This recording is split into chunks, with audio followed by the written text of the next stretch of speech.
A creature with glowing red eyes lurking in the darkness.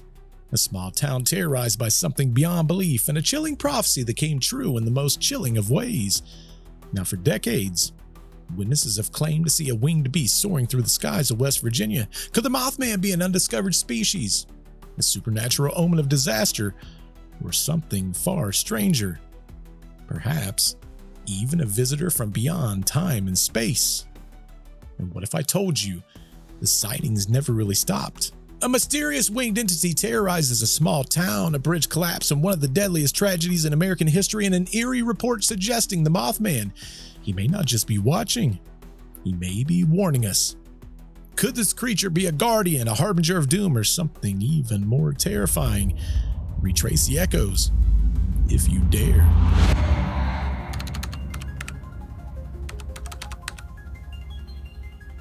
You know, it's easy to get lost down a rabbit hole of information when we look at the story. It's always fascinating to go back and look at newspaper clippings and firsthand accounts of this very amazing event in paranormal history. Couple sees man-sized bird, creature, something. Have you ever gone to a story only to stare at a series of things that you can't explain? Well, that's what happens when you start digging into the Mothman. On the surface, it looks like just an old legend. Just an old story that would be told around a campfire. A story about a creature lurking in the hills of West Virginia. The deeper you dig, the stranger it gets. Now, people have been seeing strange things in the sky for centuries. We're talking about birds, weather balloons, and perhaps a drone or two. But what if I told you that in Point Pleasant, West Virginia, what they saw, it wasn't a trick at all?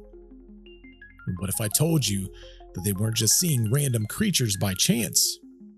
By some accounts, the creature, it was stalking them.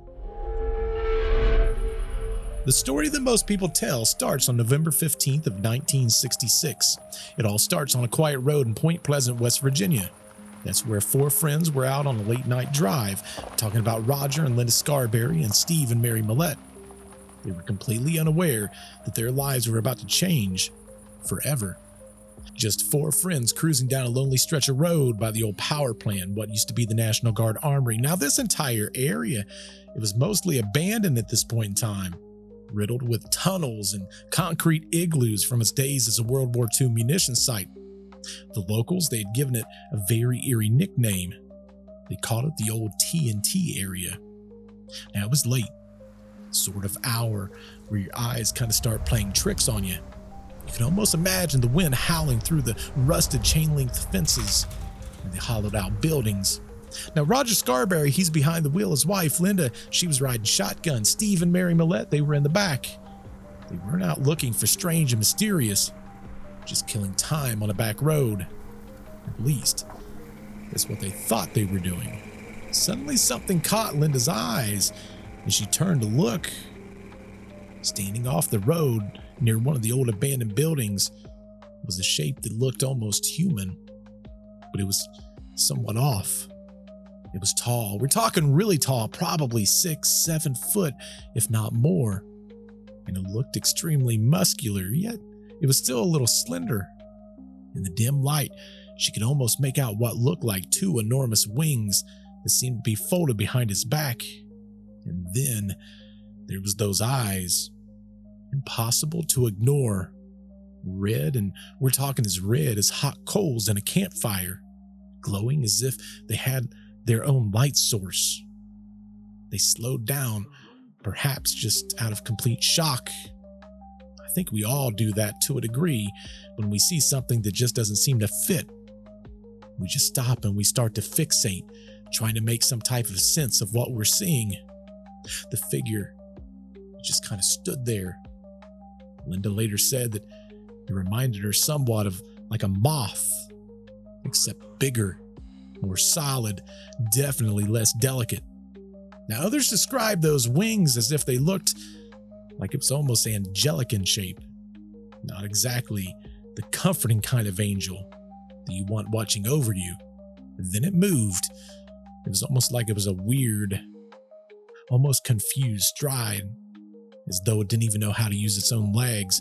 Without warning, it launched itself into the air, One moment it was on the ground, the next it was high above them. It was almost like a helicopter taking off. Roger floored it, tires screeching, heart pounding, nobody was breathing. They tore down that road at speeds they would have never imagined ever going before. But it didn't matter. This thing, whatever it was following them almost effortlessly, silently, like it was gliding, almost like it was playing with them. It soared overhead, then it would swoop down close from behind them. They could see that it was keeping pace with the car no matter how fast they would go. The chase lasted all the way into the city limits.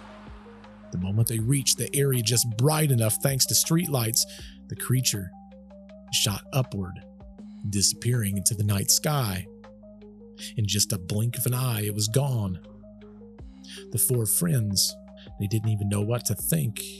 They were breathless and shaking to the core. They headed straight to the sheriff's office. Even hardened deputies, they took one look at him, and they knew that they were not lying. Whatever they thought they saw is what they saw. The fear, the shock, it was all over their face. The next night it would happen again, this time with Marcella Bennett. She was returning home with her 4-year-old daughter. She steps out of the car, only halfway paying attention to what was just beyond the darkness of her driveway. That's when suddenly she noticed what appeared to be a pair of legs, and they were far too big to be that of a human. In that split second, her brother, he came flying out of the house, screaming for her to get inside, but Marcella just couldn't move. You see, something was off. As her gaze drifted upward, her eyes locked onto the figure. A tall, humanoid creature, easily 7 foot tall, she said, with wings that seemed stretched beyond its body. And there it was again. Those red glowing eyes. She froze. It was almost like time stood still. And you see the fear. It was flooding her senses, and just in a few heartbeats, she couldn't process what she was seeing, far less remember how to even move. Now, meanwhile, her brother was screaming, get inside now, but she stuck in place, hypnotized by those ruby red eyes that seemed to hold her. Now, Marcella, she was snapped back to reality, but her frantic attempts to scramble, it ended in complete chaos. You see, she would stumble and drop her daughter. Both would land extremely hard. All she could hear was her heart pounding, but everything else was just kind of a blur. Her brother would dart out and grab the little girl and pick her up, get her back on her feet, dragging them both towards the door. The creature, it was now moving. It was opening up its wings in almost a deliberate motion, like it was prepared to pounce or to chase, and chase it does. They barely make it inside, slamming the door just in time. But safety, it was not guaranteed. There was a loud bang on the door, and then another, and then another. And in their terror, they couldn't help but notice that the doorknob was rattling. It was turning, almost like it was testing every single entry point. Now imagine you're Marcella, clutching your daughter, adrenaline surging, breaths coming in gasps. Something far beyond human intelligence, far beyond human, is on the other side of that door trying to get inside. Now, for a moment, it almost seemed that the locks, they just wouldn't hold. But then, as abruptly as it started, the banging stopped. Marcella and her family, they waited there, listening as closely as they could to make sure that the creature was gone. Only once the silence settled does the weight of it all sink in. She can't shake those eyes, that towering figure looking down on her, and the wings that seemed to envelope the entire night. Now, this wasn't just a fleeting glimpse. This was a face-to-face confrontation with something impossible to explain. Now, what started out as a single sighting in mid-November, it escalated pretty rapidly. By November 20th of 1966, it seemed as though the Mothman, it was pretty much everywhere. There was 4 separate encounters, 15 different witnesses, an entire town on edge. Between November of 1966 and December of 1967, Point Pleasant became ground zero of the unexplainable, an evolving legend of a semi-human gray-winged creature, nearly 7 foot tall with a wingspan unlike anything that had ever been seen before. It wasn't just a few late-night drivers claiming to have seen something sneaking around the TNT area anymore. We're talking about entire families, local workers, even strangers just passing through. They were all coming forward with very haunting, similar stories. The one detail that tied them all together? The red eyes. Eyes that just weren't glowing. It's almost like it was boring right into the person's very soul. Now, at first, local skeptics tried to just rationalize it all. It had to be just a large bird, or it was just an animal that's possibly been misidentified.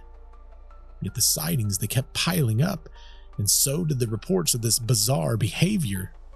Cars being chased on dark roads, family frightened out of their homes, and a looming sense that something was watching from the shadows. The mood in the town, it completely shifted. Parents made sure their kids was safe indoors by sunset. The old TNT area, once a quiet patch of abandoned buildings and storage igloos, now turned into a place of fear, a place to avoid. Tension was in the air, especially as thrill seekers, reporters, and curious travelers flooded to Point Pleasant, hoping to catch a sight of the elusive Mothman, a name coined by a local reporter who was inspired by the Batman comics. Now, with that name, the creature and the hysteria, it went from local lore to national fascination almost overnight. But was the Mothman just a headline? Just another tall tale? Or was it something else entirely? An omen? Maybe a warning of disaster yet to come? Because according to many eyewitnesses, the Mothman, it wasn't just seen, it was watching. By now, folks, they weren't merely hearing about it, they were living it day in and day out. Now, another very fascinating story was that of Phila Port and her brother. Like all people that are on the edge of belief and speculation of folklore, they had a plan. Honestly, it was a pretty simple plan. Investigate the rumors, maybe even catch a glimpse of the elusive Mothman. They parked near the old buildings, their headlight cutting shallow beams into the cold air. At first, the place was pretty silent. Phila was starting to think that maybe this whole thing was just a wild goose chase. That was until she noticed the glowing red eyes hovering just at eye level. Now, she couldn't make out any other form, only those two glowing red eyes. Then in an instant, the figure was right there, just a few feet away from the window. Her brother floored the gas pedal, trying to put as much distance between them and this nightmare shape as possible. But no matter how fast they drove, the Mothman, it seemed to keep pace. It was running and running even faster. Fast enough to keep with the match of the speed of the car. Phila and her brother yelled over and over again, their voices panicked and urging, "Go!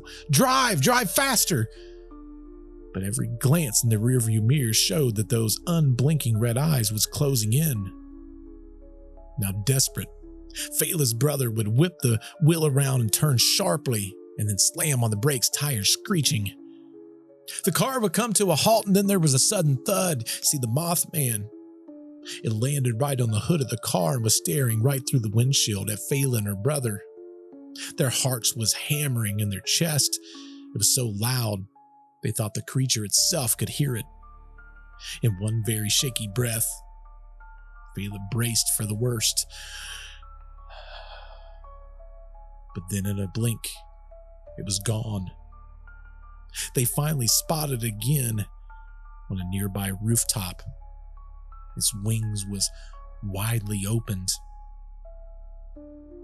The wings were so large that it was blocking out part of the stars.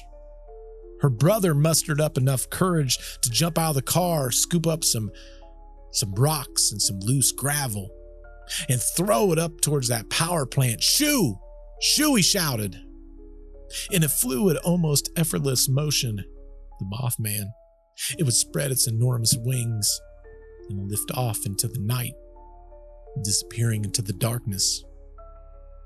Phila and her brother just kind of stood there, adrenaline coursing through their veins, trying to process what they had just witnessed. You see, for them, there would be no dismissing the Mothman as a mere trick of light, or even as a misidentified animal.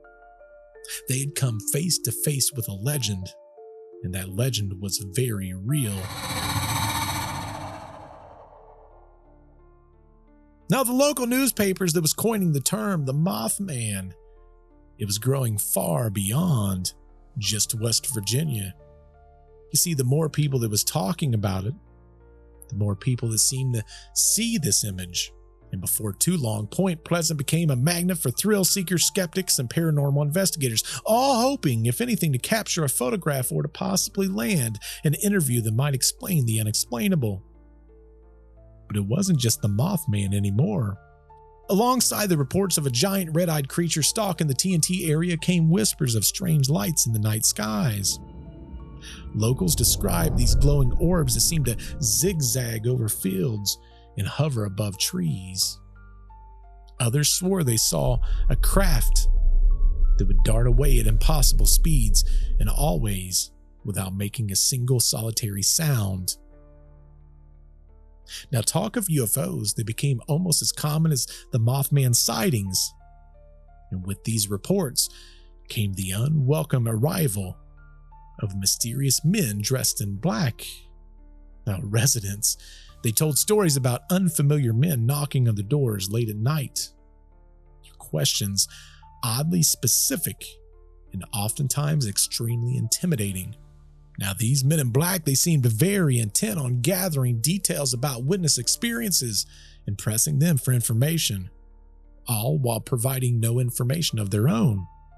When asked who they were there for or who they represented, the strangers oftentimes gave very vague answers. Sometimes they would ignore the question entirely. Now, some witnesses, they claimed that they were threatened with silence. Others sensed the men were not there simply on behalf of local authorities. Now, in the midst of this growing frenzy, there was an investigative journalist named John Keel who arrived in Point Pleasant. Now, he was no stranger to the unexplained phenomena, and he had traveled the entire country chasing stories of UFOs and cryptids and all the things that are in the realm of paranormal. Now, nothing, and I mean nothing, could have prepared him for the wave of high strangeness taking over the small West Virginia town. Keel interviewed terrified locals, gathering firsthand accounts from those who had seen the Mothman at close range. He listened to the stories about UFOs that was darting across the night skies, and he followed up on rumors that shadowy agents in dark suits were intimidating witnesses.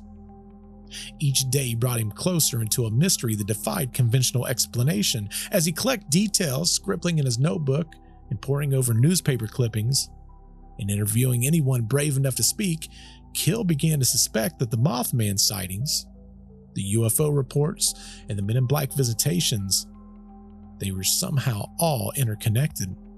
Now, as eerie encounters with the Mothman continued to escalate, something else was brewing in Point Pleasant. A quiet yet unshakable feeling that the town, it was standing on just the brink of disaster. The timing felt uncanny. For just over a year, from November 15th of 1966 until December 15th of 1967, witnesses reported seeing a tall, winged figure with burning red eyes stalking the back roads and rooftops of those in the area. Then on December 15th of 1967, at the height of rush hour, the unthinkable happened.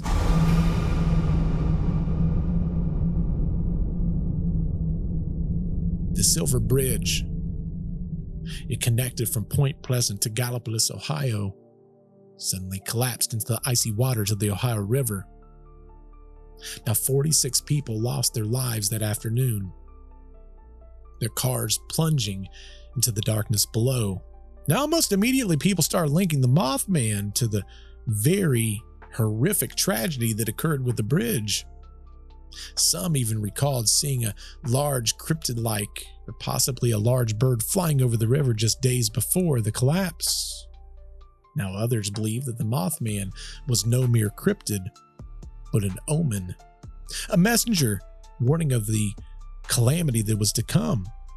John Keel had spent months in Point Pleasant investigating strange phenomena. He wrote about locals that was having almost like a premonition about the Silver Bridge before the collapse also.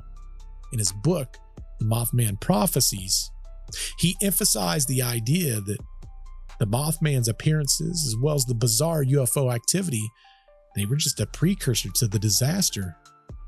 Adding fuel to the speculation was a very curious fact. Immediately following the collapse, the Mothman sightings, they all but ceased. See, the creature that was once almost like it was lurking behind every twist of the road or rustling of trees vanished almost as abruptly as it had arrived. Now, for many, that eerie coincidence, that was enough to turn rumor into conviction. See, the Mothman came to Point Pleasant not to harm, but to warn. Now, for over a year, Point Pleasant found itself in the grip of a very chilling mystery.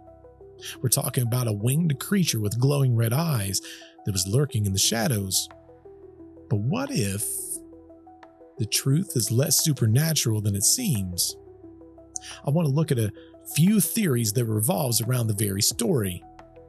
First, we're going to begin with misidentified wildlife. Now, one explanation points to a very real, though sometimes startling, creature that inhabits the nearby wetlands. Talking about the Sandhill crane. Now, it stands nearly 4 foot tall and its wingspan is very significant. It looks almost otherworldly in low light. Now, add to that, its eyes has this patch of very immense red. And when you add headlights, you got a very dark road ahead. Well, it might easily be mistaken for something far stranger. But what about these reports of the creature pacing cars at high speeds? No crane, no matter how imposing, should be able to keep up with a car that's doing 100 miles an hour. That alone leaves little room for doubt. Now, next, I want to look at just fear. Fear alone can spread like wildfire. All it takes is one very dramatic story, maybe even a credible sighting, and suddenly everyone has their eyes peeled for a monster in the dark. When enough people are primed to see something that's very unusual, shadows will oftentimes take shape, and distant lights, they can become glowing eyes. Now, it's a very textbook case of what many experts will call mass hysteria, a community so on edge that everyday sightings will turn into signs of the extraordinary. Now, when you've got a small town that's already tense with rumors, the brain fills in the blanks. The question is, does that fully explain the very consistent descriptions across so many eyewitnesses, or did something real spark the hysteria in the first place? And then there was the tragedy that would lock the Mothman legend into Point Pleasant forever. We're talking about the collapse of the Silver Bridge.